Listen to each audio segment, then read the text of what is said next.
பெண்கள் பாதுகாப்பு திட்டம்ன்றாங்க, பெண்களை கொண்டாடுறோன்றாங்க. மாசம் 1000 ரூபாய் கொடுக்க நீங்களா கொடுத்தீங்களா?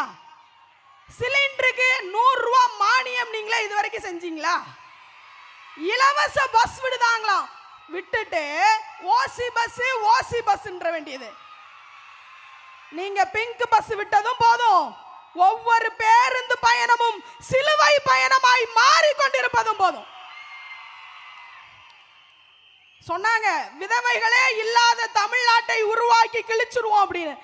உங்கள் ஆட்சி வந்த பிறகுதான் விதவைகள் அதிகமானது எங்கள் தமிழ்நாட்டில். எப்படி சீதையின் கண்ணீர் இலங்கையை அழித்ததோ, எப்படி கண்ணகியின் கண்ணீர் மதுரையை அழித்ததோ, அதே போல் தமிழ்நாட்டு பெண்களின் கண்ணீர் திமுக ஆட்சியை அழித்தே தீரும்.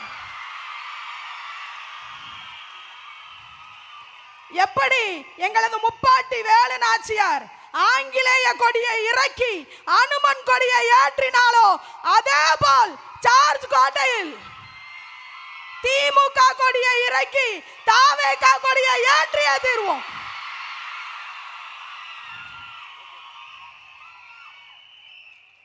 எதற்கும் அஞ்சாத வீர பெண்களே, எத்தனை புயல் அடித்தாலும் புன்னகைத்துக் கொண்டே இருங்கள்.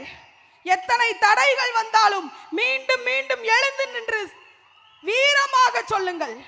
திருநெல்வேலி மாவட்டத்தில் ஒரு பாமர குடும்பத்தில் ஒரு ஆசிரியர் தகப்பனாருக்கும் ஒரு விவசாய குடும்பத்தில் பிறந்த தாய்க்கும் மகளாக பிறந்த கேத்ரின் பாண்டியனை கொள்கை பரப்பு இணை செயலாளராக தமிழ்நாடு முழுவதிலும் அனைத்து பொதுக்கூட்டங்களிலும் சென்று இன்று பேச வைத்து அழகு பார்த்து கொண்டிருக்கும் எங்கள் தலைவருக்கும் எங்கள் பொதுச் செயலாளருக்கும் ஒன்றை கூறிக்கொள்கிறேன்.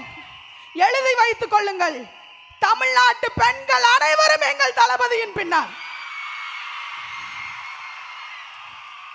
பெண்களுக்கு பாதுகாப்பு கிடைத்து விடாதா, ஏதாவது நம்மளுக்கு நல்லது நடந்துராதா என்று ஏங்கிக் கொண்டிருக்கும் பெண்களுக்காக தோன்றிய ஒரே வெற்றி தலைவர் எங்கள் அண்ணன் விஜய் அவர்கள். பாமரர்களுக்கும் பணக்காரர்களுக்கும் இடையே நடக்கக்கூடிய போர் தான் இந்த 2026 தேர்தல். 5000 கொடுத்தாங்கல்ல, 50000 வரைக்கும் கொடுப்பாங்க, பத்திரமா வாங்கிக்கோங்க. ஆனால் நமது ஒற்றை விரல் வாக்கை மட்டும் விசில் சின்னத்திற்கு அளித்து தாவேகாவையும் தமிழக வெற்றி கழகத்தையும் எனது அண்ணன் விஜய் அவர்களையும் சென்ட் ஜார்ஜ் கோட்டையில் ஜோசப் விஜய் எனும் நான் என்று எங்கள் அண்ணன் உறுதி ஏற்கும் வரை அத்துணை பெண்களும் வேலு நாச்சியாகவும் அஞ்சலை அம்மாளாகவும் உங்களுடன் இருப்போம் என்று கூறி அனைவருக்கும் மகளிர் தின நல் வாழ்த்துக்களை கூறி விடைபெறுகிறேன். நன்றி.